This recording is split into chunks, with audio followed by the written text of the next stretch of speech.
Your grace is enough, and either as we go through this life, we know that we can rest in your grace and your love.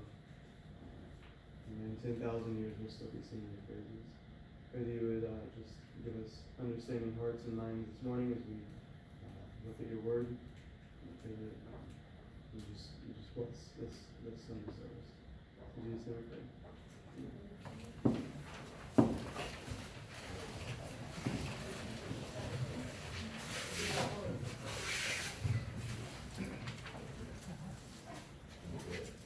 Apparently I forgot to change that title slide there.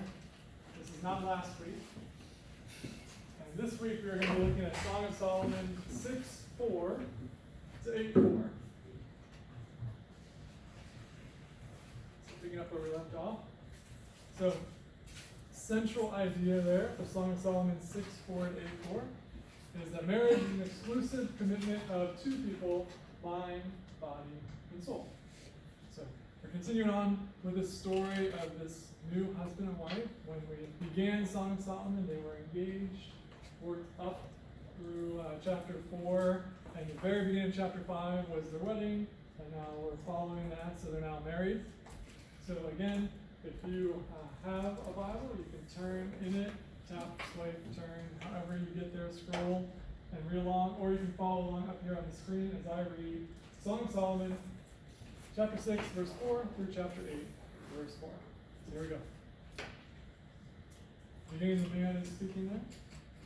You are as beautiful as Tirzah, my darling, lovely as Jerusalem, awe-inspiring as an army with banners. Turn your eyes away from me, for they captivate me. Your hair is like a flock of goats streaming down from Gilead. Your teeth are like a flock of ewes, coming up from washing, each one having a twin, and not one missing. Behind your veil, your brow is like a slice of pomegranate. There are 60 queens and 80 concubines and young women without number. But my dove, my virtuous one, is unique. She is the favorite of her mother, perfect to the one who gave her birth. Women see her and declare her fortunate, queens and concubines also, and they sing her praises. Who is this who shines like the dawn, as beautiful as the moon, bright as the sun, awe-inspiring as an army with banners? I came down to the walnut grove to see the blossoms of the valley, to see if the vines were budding and the pomegranates blooming. I didn't know what was happening to me. I felt like I was in a chariot with a nobleman. Come back, Shulamite. Come back, that we may look at you. How you gaze at the Shulamite, as you look at the dance of two camps. How beautiful are your sandaled feet, princess. The curves of your thighs are like jewelry, the handiwork of a master. Your navel is a rounded bowl, it never lacks mixed wine. Your belly is a mound of wheat, surrounded by lilies. Your breasts are like two fawns, twins of a gazelle. Your neck is like a tower of ivory. Your eyes like pools in Heshbon, by Bath Raven's gate. Your nose is like the tower of Lebanon, looking toward Damascus. Your head crowns you like Mount Carmel. The hair of your head like purple cloth. A king could be held captive in your tresses. How beautiful you are and how pleasant, my love, and such delights. Your stature is like a palm tree. Your breasts are clusters of fruit. I said, I will climb the palm tree and take hold of its fruit. May your breasts be like clusters of grapes, and the fragrance of your breath like apricots. Your mouth is like fine wine, flowing smoothly for my love, gliding past my lips and teeth. I am my love's, and his desire is for me. Come, my love, let's go to the field. Let's spend the night among the henna blossoms. Let's go early to the vineyards.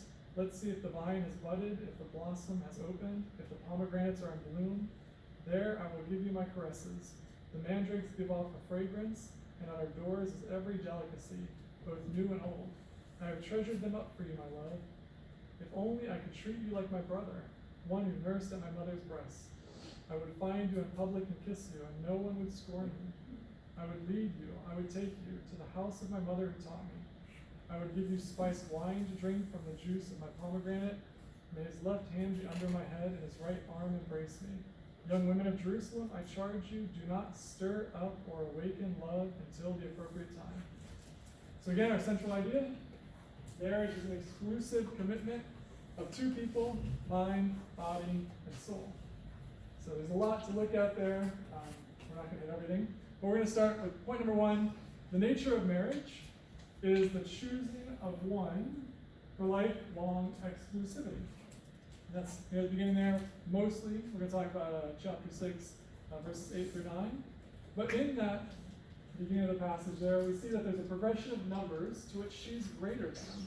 So if we look at Song 6, 8, and 9, the man says, there are 60 queens and 80 concubines, and young women without number. But my dove, my virtuous one, is unique. So he starts with the number 60, then he goes to the number 80, and then he goes to infinite. And what he's basically saying is, there's lots of women out there, but no matter what group we look at, a smaller group, the queens, a larger group, the concubines, or all the young women who are unmarried or eligible, no matter what group of women we look at, you are better than them all. So he's just progressively heaping praise on there, showing that he thinks she is the one for him. That lifelong exclusivity, that he chose her because she's the one for him. Yes, there are lots of women out there, but she is better than them all. And adding to this, he then goes on and uses his pet name for her, my dove.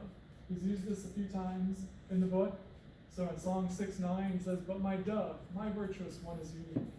Back in chapter 2, he had said, my dove in the clefts of the rocks. And then earlier in chapter 5, he said, open to me, my sister, my darling, my dove, my perfect one. So multiple times throughout this, he's using that term, my dove, to signify his little pet name for this one woman that he has chosen, the one he is committed to. And then he goes on and talks about how everyone knows that she is amazing, not just him. He said, yes, I think you're amazing, but everyone does. So she is known to be great by our whole community. So if we look at 6:9, it began with, and we only look at the beginning so far there, but my dove, my virtuous one, is unique. So he's talking about his feelings about her. Then he goes on and says, she is the favorite of her mother, perfect to the one who gave her birth. Women see her and declare her fortunate, queens and concubines also, and they sing her praises. So he goes through, yes, I think you're amazing.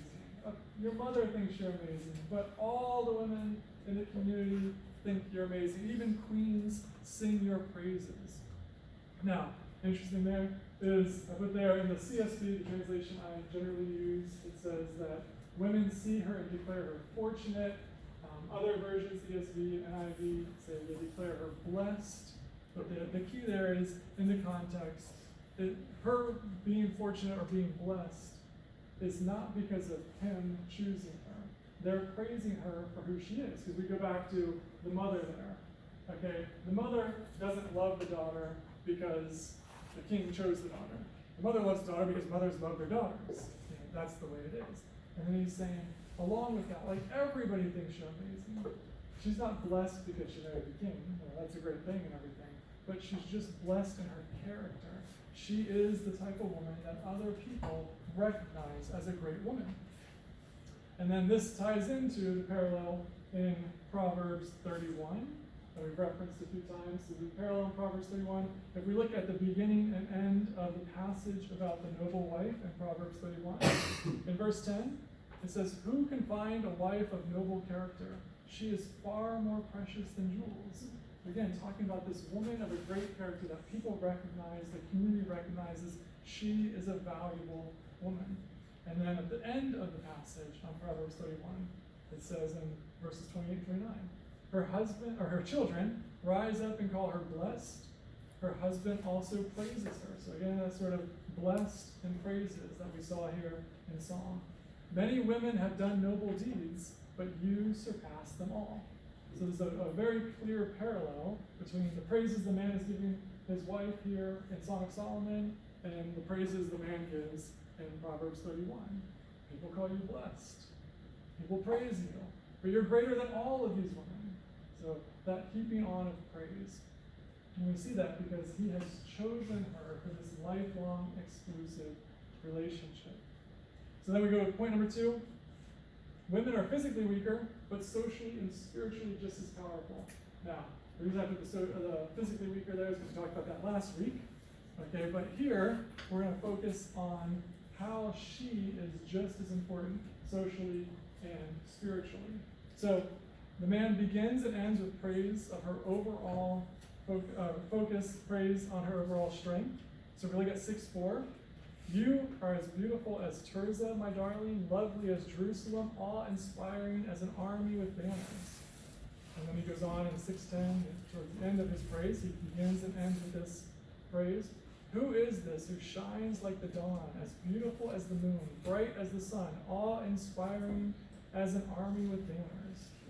So in the very beginning, the very end, he talks about her just general ability to inspire awe. At the beginning, he mentions Tirzah and Jerusalem. These were two very great cities at this time.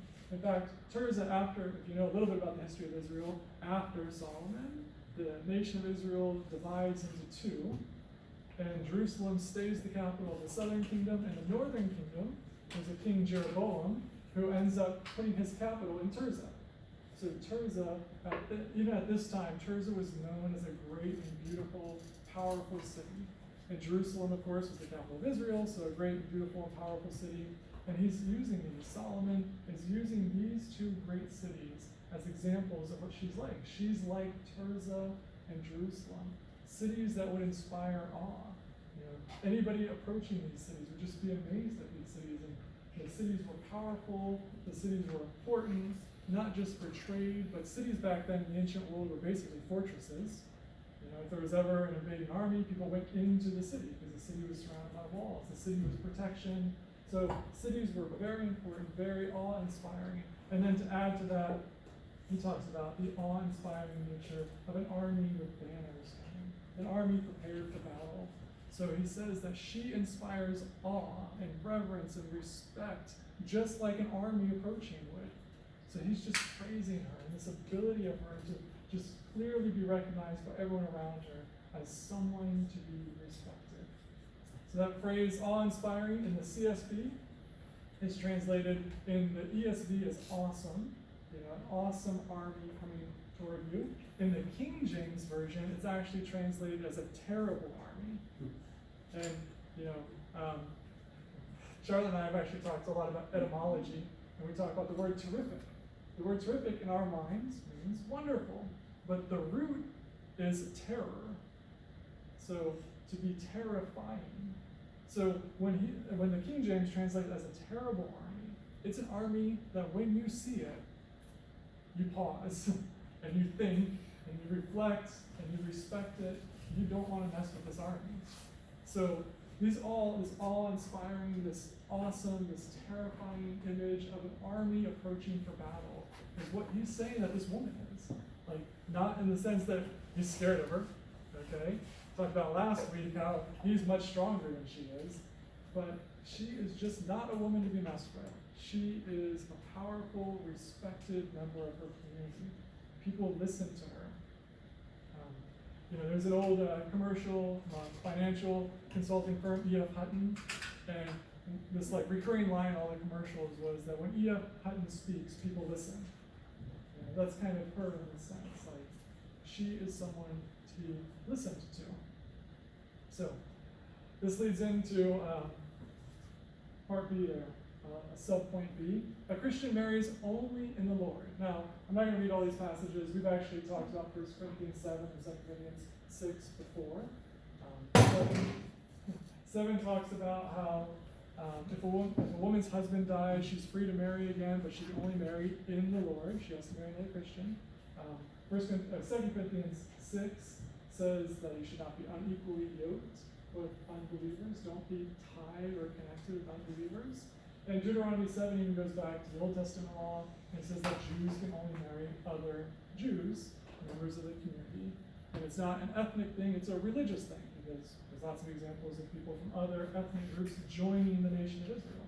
Ruth and Rahab and stuff like that. So in all these cases, a member of God's community has to marry another member of God's community. And the interesting thing about this is Jews and Christians have this rule that applies to both men and women. But if you know anything about Islam says that a Muslim woman can only marry a Muslim man. But a Muslim man can marry a Jewish or Christian woman. A woman, as long as she's monotheistic. Now, why is that? Well, because in Judaism and Christianity, we understand that the woman is still spiritually just as significant as the man. She is an important part of the family in that spiritual role. Whereas in Islam, the man runs the family completely, and the woman's religion doesn't really matter. So there's a very different take on how we view women. So a Christian marries only in the Lord because women are just as spiritually and socially important, even though they might be physically weaker. So then we go on to C, men and women were made to complement each other. On the spelling. It's not compliment. Compliment means to say good things about each other, which is a good thing to do. But complement is this. So I have a little definition here from dictionary.com. Dictionary.com says, complement. So now, a thing that completes or brings to perfection a number or quantity of something, especially not required to make a group complete, adds to something in a way that enhances or improves it, make perfect. So we believe that men and women were meant to complement each other in the sense that if we go back to Genesis 1, in the beginning, God created man, and the first time he said, something's not good. The man was imperfect on his own, so he made a complement to complete and to perfect him. And then this goes on to Genesis 1:27 here, where it says, so God created man in his own image. He created him in the image of God. He created them, male and female. God blessed them, and God said to them, be fruitful, multiply, fill the earth, and subdue it. Rule the fish of the sea, the birds of the sky, and every creature that crawls on the earth. So after creating man and woman, he gave this command to them, because as a pair, as a group, they would do this and fulfill this divine command. The command to rule the earth was not given just to the man, because the man by himself, it was not good. He had helpers suitable, matching, complementing them, so that together they would be able to fulfill this divine command. Then we go into point 3. That we can see here in this passage, our bodies are meant to be enjoyed. So we jump ahead there in 7:1 through 8:3. So A, the man praises her breasts, thighs, and belly, and he speaks of kissing her. He says in 7:1 through 3, how beautiful are your sandaled feet, princess.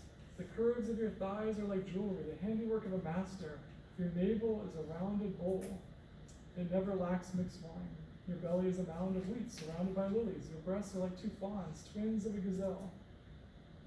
Now, if we compare that to Proverbs, written by Solomon, Proverbs 5:19, the teacher, Solomon, teaching on men, says, a loving deer, a graceful doe, let her breast always satisfy you, be lost in her love forever. Now, the important thing here is that obviously our bodies have biological purposes. But some people can get too conservative in the sense of like, well, it's just for biology. But it's not. The Bible clearly indicates that our bodies were designed to be enjoyed in this marital relationship.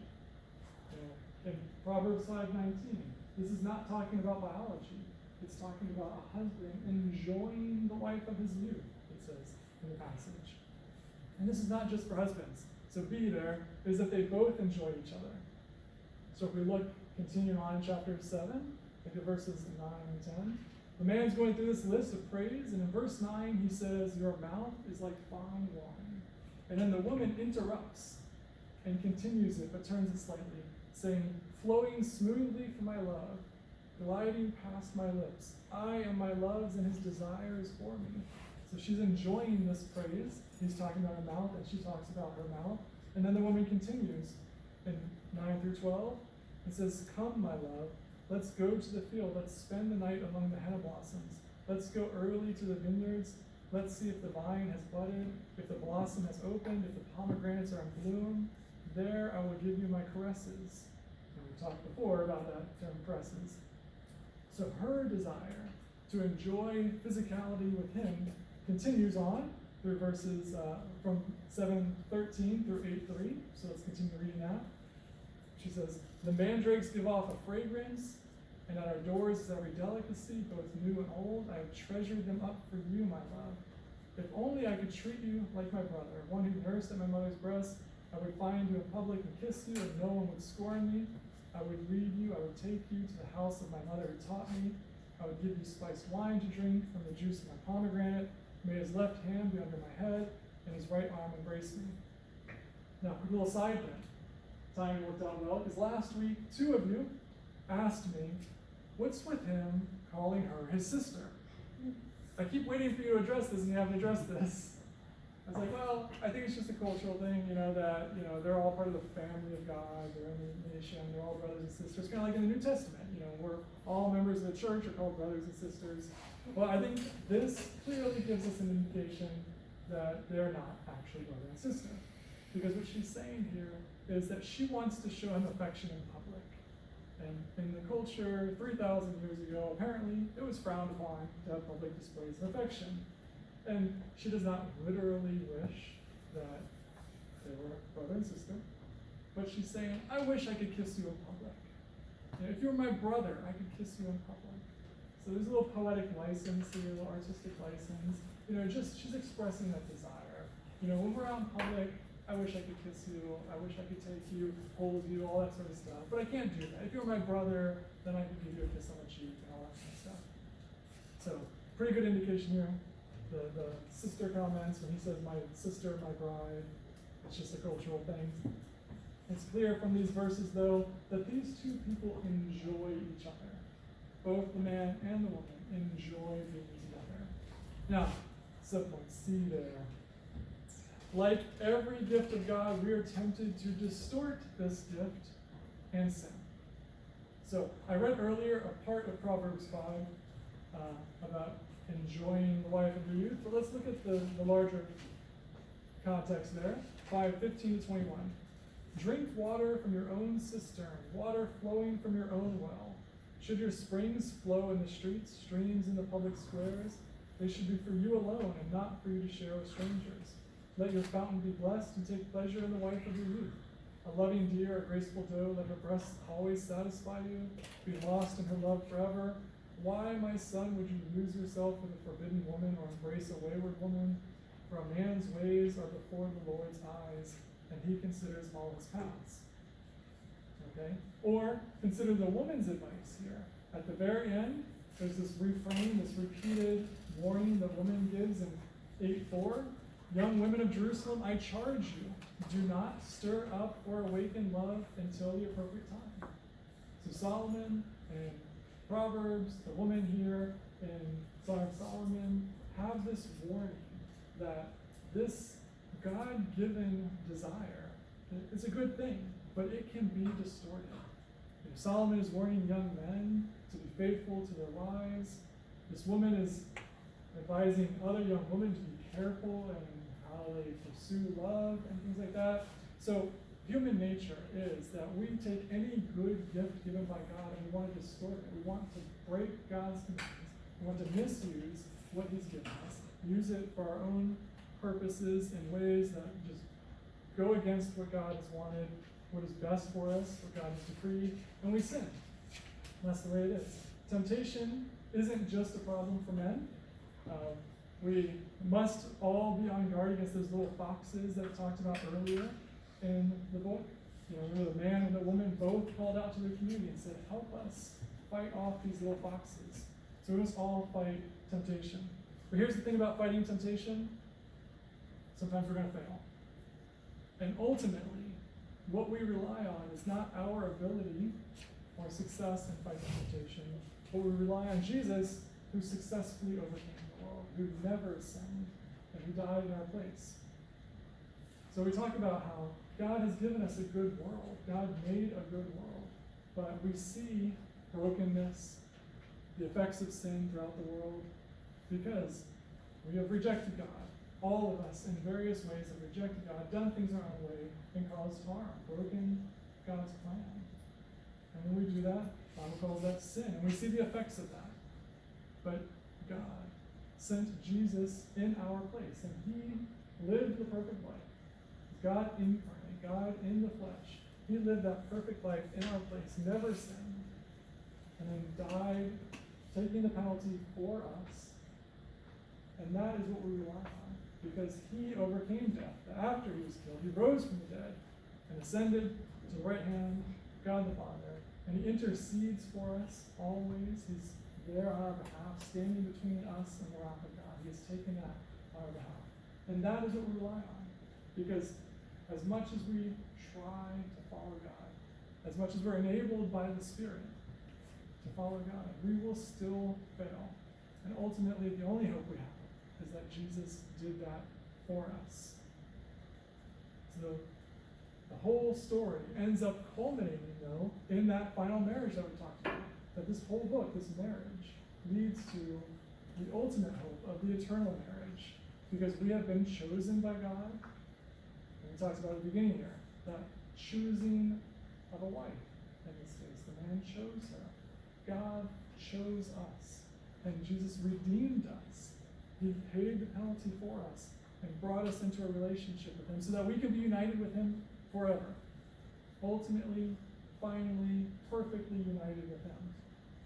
So now, side note, while our bodies are meant to be enjoyed, that's our point here, that is part of God's design and God's intent for marriage.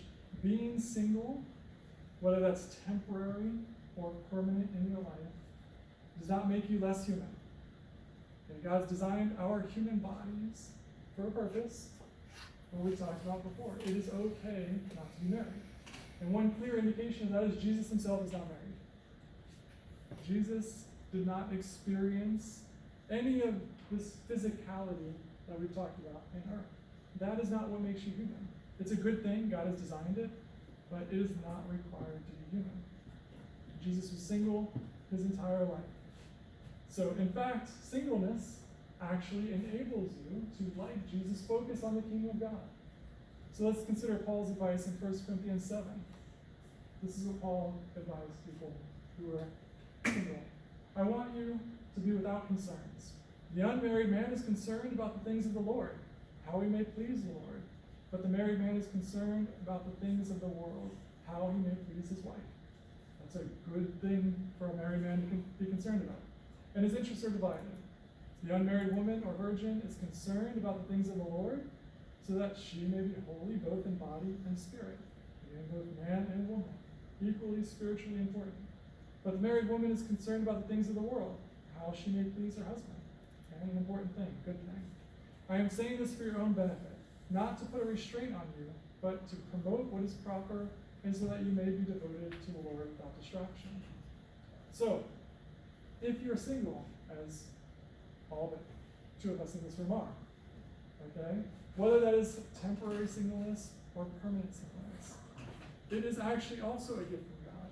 It allows you to focus on building the kingdom of God, not being divided by worldly concerns that in a fallen world are difficult.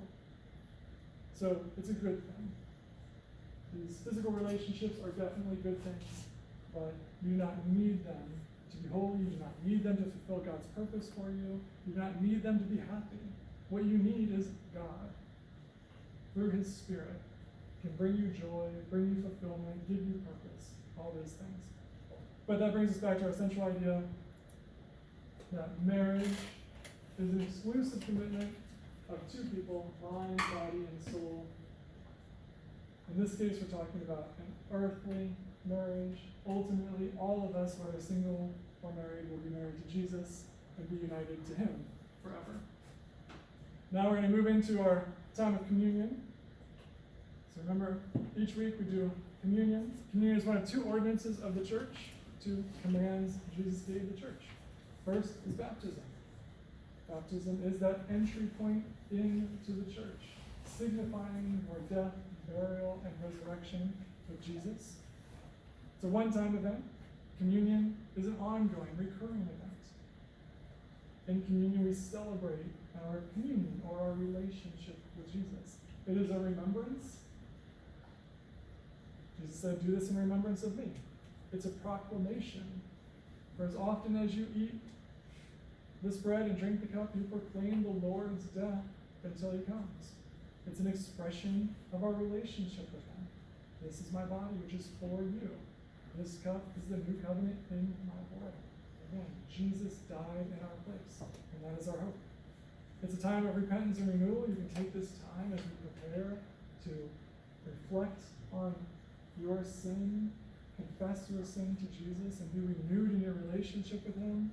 And that's serious and that's holy, but also this is a joyous time. We approach the throne with confidence, it says in the Bible, because we know that he has forgiven us. So we come with joy, knowing that he is faithful and we can rely on him. So I'm going to ask Jericho and John to help me here.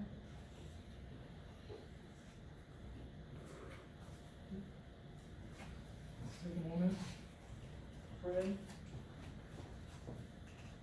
renew yourself in your relationship with God. Let us renew our relationship with each other as the family of God, brought together, grafted into his family, adopted.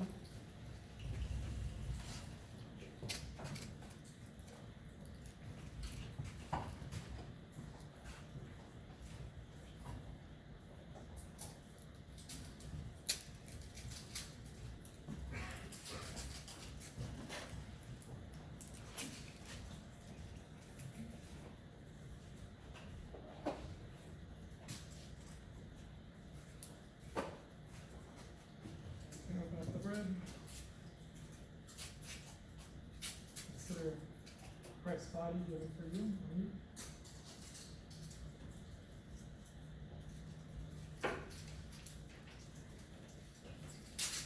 Consider juice. Consider the new covenant, his blood, and drink.